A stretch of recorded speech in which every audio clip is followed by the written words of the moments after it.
Okay, well, good afternoon, everybody. Thank you for joining.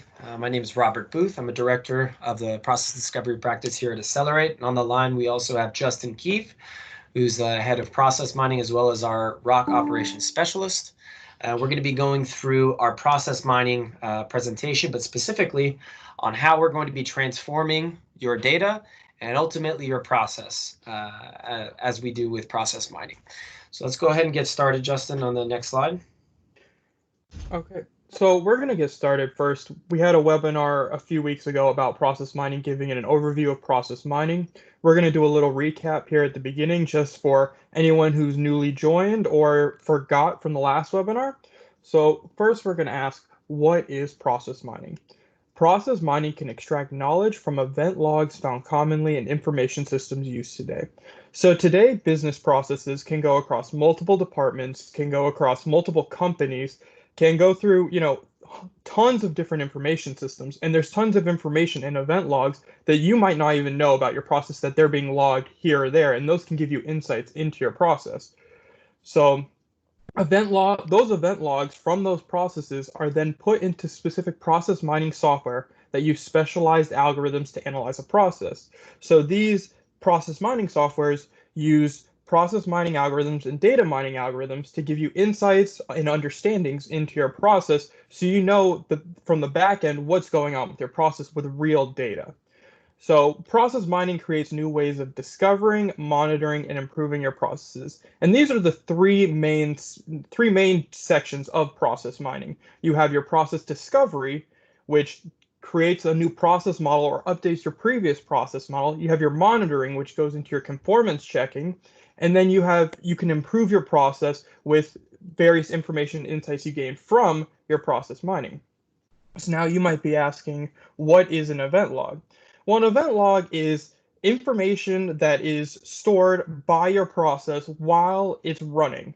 So an event log has to have three main things to be used with process mining. It has to have a case ID, a timestamp, and an activity. A case ID is essentially a instance of your process, and it will be something like an invoice number or a transaction number or a loan number that's used to group your event logs together as a process instance.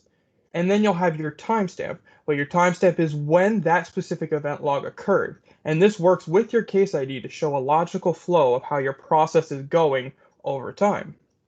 And then you have your activity, and that is what was actually performed in that step of the process. So that could be, checking a loan, that could be, paying for a transaction, that could be, giving a refund. That's just some examples of activities. You can also have other attributes, and these other attributes can be used to give, more insight into your process. So you really want to have these three main things, but you also want to have other attributes that'll give you more context to these activities happening. So that's where all the data is event logs in process mining. And then you go into, well, you could ask, what is a process model? So a process model is a visualization that can show how your process will run in the ideal situation. So for example, this is an example of a process model for if you're hungry. So first, you're hungry. You detect that you're hungry. Then you get up and you go and check the fridge. And then you can have a decision, is if your fridge is empty, you'll have to order food, but if your fridge is full, you can prepare food at home. Then based off of that, you can eat, and then your hunger is satisfied. This is a very simplified version of a process model, but this really shows you, you know, this can be applied to your business processes. So it can show you, the steps your process is taking to complete the task. And each little thing, like hunger detective, that would be a specific activity in that process. And then you could be asking, what kind of data systems can I use for process mining? Well, there really isn't a limit to what data systems you can use. As long as you have a case ID, a timestamp, and an activity, any information system can be used for process mining. Some might have to take more work than others to be used, but they can all generally be used. For example, like database systems are very useful to be used, data warehouses, your data clusters, your SQL database systems, that hold a lot of information that you could use to learn insights about your process. Same with CSV or Excel file spreadsheets.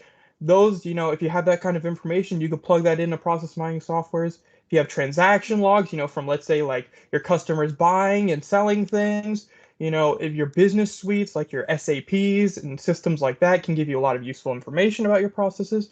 Message logs from your servers, you can use those to really see what your process is doing at certain steps.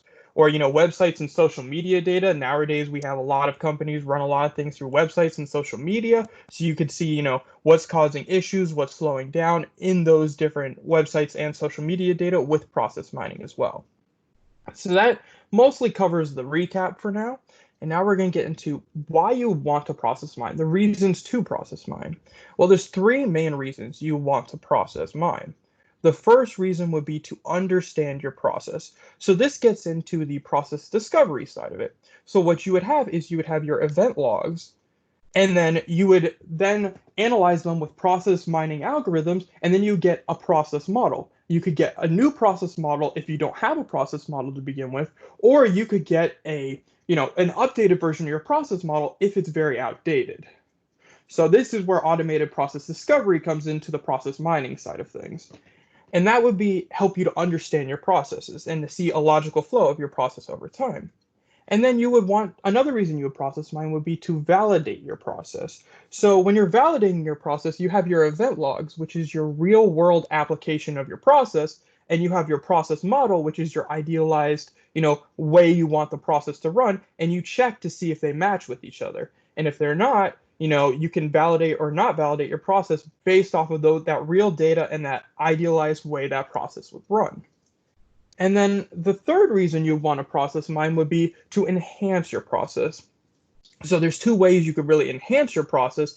Is you could either re-engineer your process and use that real world data to improve or extend the process model based off of the event data, or you could provide operational support and try to predict and warn and create recommendations for how to enhance your process in the future. The process mining is not a one-stop thing. It's not a one-time thing. It can constantly be done to improve your processes over time. So it's never a one-time thing. So you can always keep enhancing your processes. Now, you might ask, what is the purpose of why would I want to transform my data and process? Well, one of the main reasons you want to transform your data and process is for process structure. So you want your business processes to be as structured as possible. You don't want tons of variations. You don't want tons of exceptions in your process. You want to know that, hey, if this is encountered in my process, this is going to be the logical end. This is the order the process is supposed to go in, and this is how it's always going to be. So you can predict and you can improve things, and it'll be easier to work with the data. And then you also want process stability. You don't want your processes starting at different times each day. If a process is supposed to start at 11 a.m., you want it to start at 11 a.m. You don't want it to start at 2 p.m. If it's supposed to run 100 transactions, you want it to run those 100 transactions.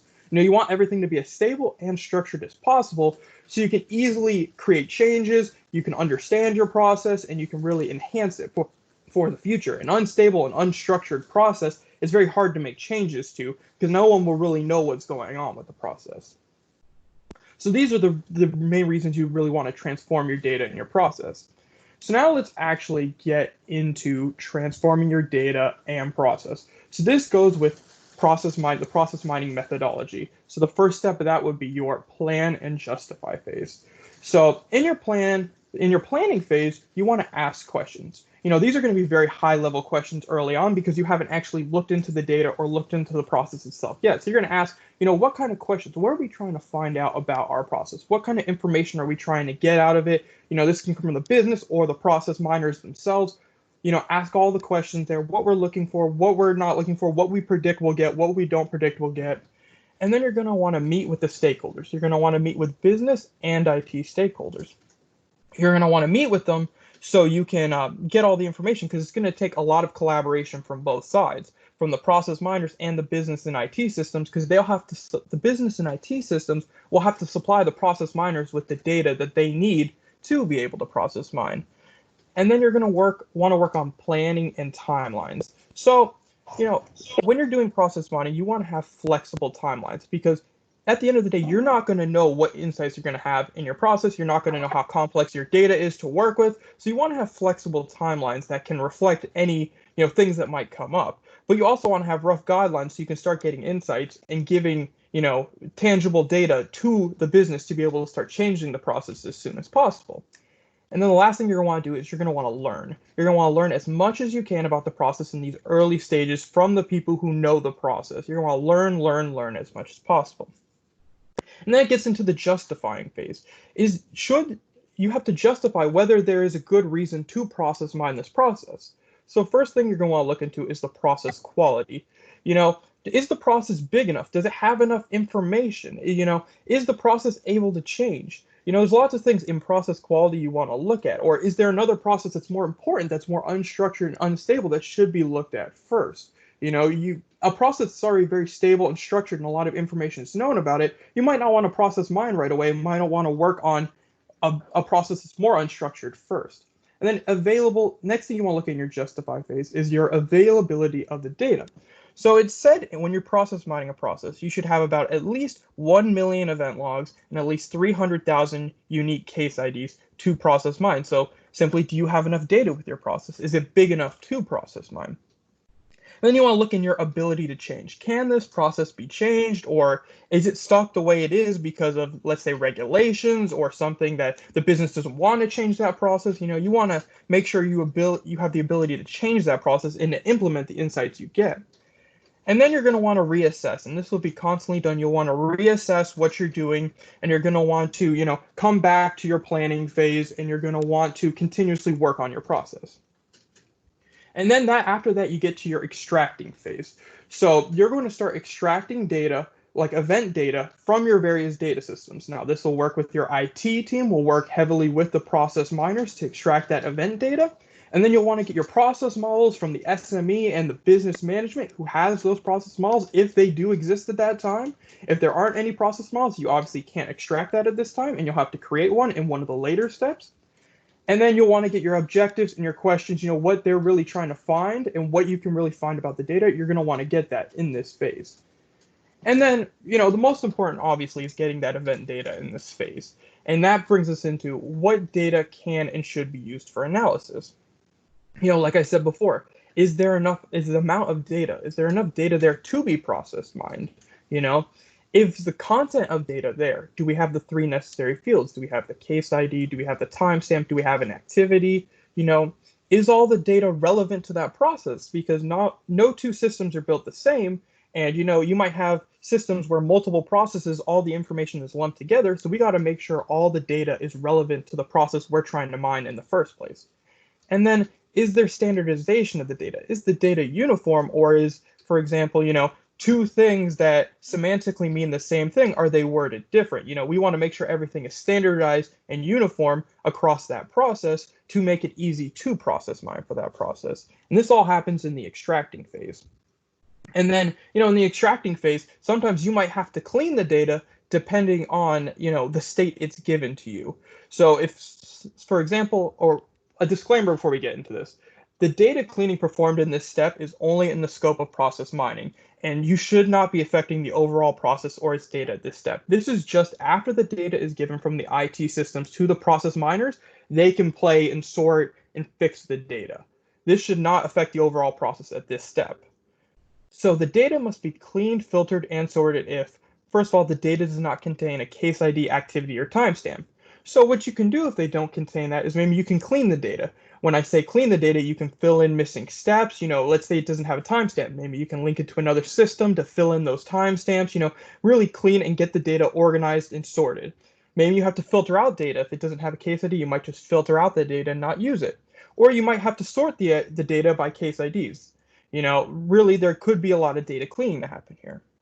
And then if your data does not relate to the process being mined, you can simply just filter out that data and it doesn't need to be used because it's not related to the process. Or if the data is not standardized, you can clean and sort that data so it can be used by, the process mining software, and it can be easily understood and read.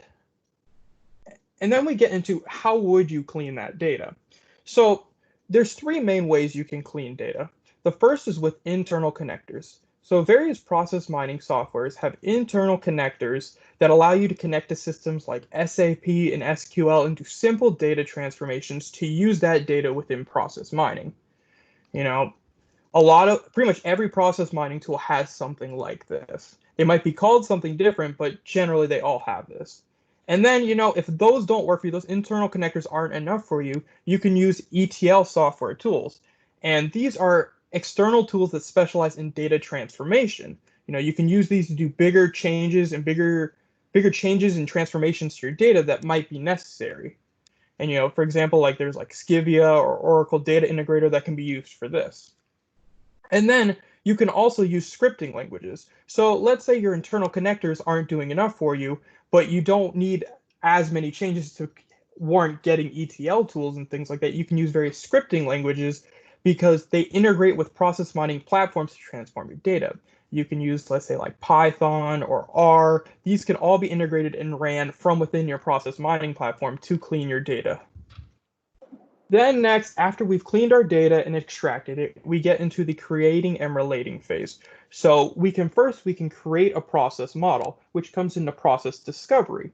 So now that we have all the data, we can start to make those relations with the timestamps and the case IDs to start creating a process model that's very general based off of what most of the process instances are doing.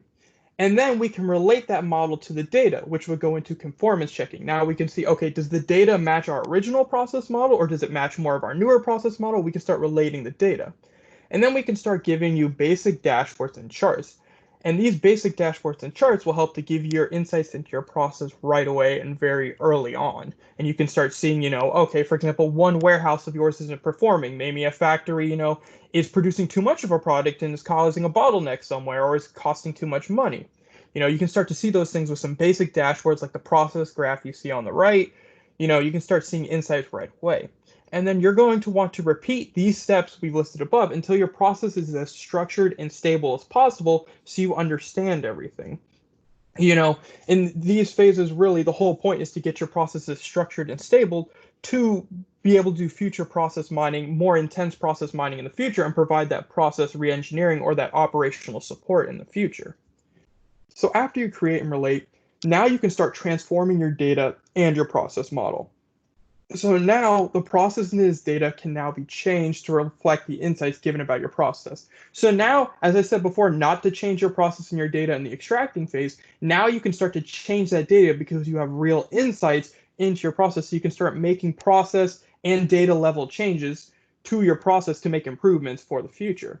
And there's several ways you can use the insights and the new process model. For example, you can update your existing process model reflects new changes, exceptions, or variants. So over time, a lot of processes run for a long time. They could be running for 10, 15, 20 years. And over time, new regulations, business changes, technology changes, exceptions or variants can enter your process.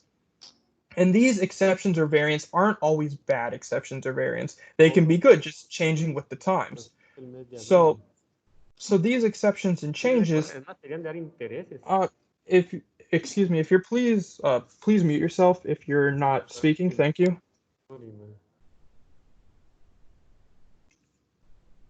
All right, perfect. Thank you. And then, so new exceptions or variants can be entered into your process, and these might become the new normal for that process.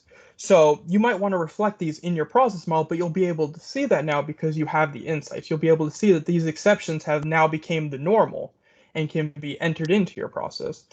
And then you'll want to update your data and systems to reflect the process's ideal state more accurately. Well, now that you have a process model, you'll want to update your data and systems to reflect that process model more ideally. So maybe you want to make some changes to steps in your process. You get some process re-engineering here. You want to change some things. You want to make things more, more, I guess, accustomed to the times. Maybe you want to update your systems. You want to make different changes to the process overall. And then, you can build your base for future, more in-depth and insightful process mining. So this is where more of your enhancing your process comes in. After you've transformed your data and your process model, you can start building more in-depth process mining in the future. You can start adding things like wait time. You can add things like throughput time, so you can start to see where bottlenecks are happening in your process, so you can start really making even more changes, and you can continue with that operational support in the future. And then you will be able to also change your process to run more efficiently and cost effective now that you see all the data and you can have a clear understanding of what your process is doing. So Yeah, that's really all we have today for transforming your data and process model. If we have some time, we can get into some questions. Yeah, thank you for explaining that, Justin. I mean, you obviously have the most experience as this as the head of our process mining, but to kind of circle it back, because I'm not sure everybody on the phone, some may be more technical than others, but I think some of the things to recap is that it's very important to have um, two sides, for every process mining implementation. We kind of touched on this in the previous presentation, where you need somebody from the business for help contextualizing, and you need somebody from IT for you to really get that data. Those are probably going to be the two most integral areas for any implementation that you're doing with process mining. Not to mention, it's also very important for you to have an understanding of what problem you are trying to solve. So, or at least get insight on. Because if you don't have that, then you're just going to have a bunch of data, but it's not going to be useful to you. It's not going to be information. So you need to know what exactly you're trying to solve. You're trying to understand why the throughput is so low at this time of the month within this group. That's something that's a lot clearer that you'd be able to effectively monitor than just looking at something saying, well, my SLA isn't being met, but you don't have any other information than that. You need to make sure that you have a problem outlined, and then you are want to make sure you are pulling back the data relevant to that problem, so you're actually able to address it. So I just wanted to tie that up a bit. There was a lot of information that we explained here, and I think it kind of goes to show that process mining is inherently, a larger scale initial effort in terms of what you would need to invest in terms of both time, your resources, but the long-term benefits in terms of organizational insights are really what's fueling so much growth in this area as more and more organizations are instituting process mining implementations. So hopefully that was this presentation was provided a little bit more granular level detail that of how it really works and how we transform the data. So it's 12:53. We want to make sure we leave enough time for some questions. So if you want to just go ahead and put that in the chat, Megan, if you'd be able to read them off, we can go from there. Okay, yeah. There's a couple questions. The first one says, what is the time frame for data transformation, and when will I start seeing insights into my process? Well, you see, that really depends on, there's a lot of things that depends on. And first of all, it depends on, what process mining platform you're using. For example, if you're using a process mining platform that is very easy to connect data to, that will be a lot faster. Obviously, that's a big factor in what process mining software you're using. That also factors into how many systems your process is touching. So if your process uses 7 or 8 different systems, that'll be a lot harder to transform all that data and relate it all together because it's from different systems, so it's going to be formatted and structured in different ways. If your process mostly touches, let's say, one system, it'll be a lot easier because you only have to transform one set of data, and you might not even have to transform that data at all. It'll be a lot easier to make all those relations and those connections between the data and between the process running. So it really depends, but usually we like to say, like, in the first month, you'll start to see your insights from start to finish, usually in about the first month. Okay. The next one says, what roles are necessary to implement process mining within an organization? So really what you're going to want to have is, well, first you're going to want to have IT and business involvement. You're going to want to have an IT or a business manager involved that's involved in somewhat in the process to get you the information and the data you need and to answer your questions and to give you the information you need to process mine the process. Well, second, you're going to need a process developer. So what a process developer will do, he'll take all that data, he'll take that extracted data, he'll transform it, he'll you know he'll put it into the process mining software, he'll create all these dashboards, all these visualizations, all these aggregations for your data, and then you'll have a process analyst who will look at all that data, gather the insights about the process, and then they'll deliver it to the business. And then generally you'll have someone who is over them, like a coach or a manager, that's helping both the process developer and the process analyst out, along with talking to the business as well. So really, you would have a process coach, a process developer, and then a process analyst. Okay, on the next one, we have a use case involving SAP that has several exceptions. Will process mining help to find out these exceptions? Process mining would definitely help to figure out those exceptions, because SAP is a very commonly used tool for process mining. Process mining is used with it a lot, and what will happen is be able to see all your exceptions with the process mining software. You'll be able to see all your exceptions in like a process graph, like you see here. You'll see all your exceptions, and you'll be able to see how frequently those exceptions are happening, how much time is spent on those exceptions, where it goes after those exceptions. So really, you'll be able to see everything about your process. You'll be able to see all the exceptions, all the variants in one place. Okay, perfect. There's one more. How much business involvement is needed when process mining? Okay, so there is a lot of business involvement that's needed because essentially the business is the one that knows the process. They know the process better than anyone. At least at the beginning, they know the process better than anyone because it's their own process. So it's going to take a lot of business involvement because, for example, the IT department, they have to give that data to the process miners to be able to use. So it takes a lot of IT involvement because they have to get that data, first of all.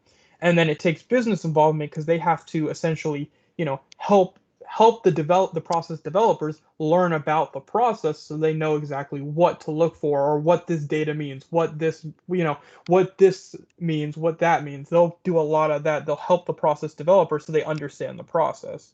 So it does take a lot of business involvement, and there should be constant communication between the two, really, on a daily basis in some sort of stand-up or something to communicate these things, and external meetings too. So yes, there's a good amount of business involvement needed. Okay, there is another question. How can we find out event logs from SAP? Would you need a connector? There are a lot of connectors. SAP, like we said before, is a very common one used in process mining. A lot of them have connectors that are already built, so all you need to do is take the data from SAP. You can use something, I don't want to get too technical, but there are connectors called ODBC connectors that can be used from SAP to connect the data directly to the process mining software, and then that process mining software can do the transformation within it, or you can use external scripts if you need to, and you can change that data to be used more efficiently.